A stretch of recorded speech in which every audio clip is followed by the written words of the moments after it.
तर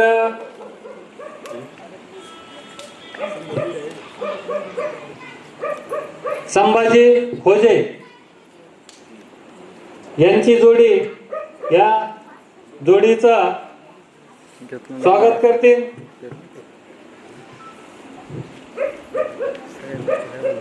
आणि सर्वांनाच आता एक आतुरता आहे की गौरीनं जे यश संपादित केलं त्यासाठी तिनं काय केलं हे ऐकण्याची सुद्धा सगळ्यांना आतुरता आहे।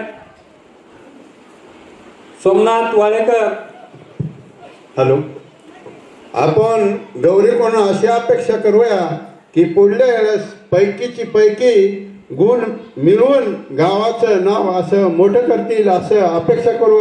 समर्थ आणि गौरी यांनी पैकीची पैकी गुण मिळाला पाहिजे अशी अपेक्षा करूया गावकऱ्याच्या वतीने व सर्व विद्यार्थ्यांनी ज्यांना 92-93% यांनी पण थोडंसं परिश्रम घेऊन कसे पैकीची पैकी गुण मिळतील अशी अभ्यास करावा व सर्व गावाचं नाव कसं उज्ज्वल होईल असं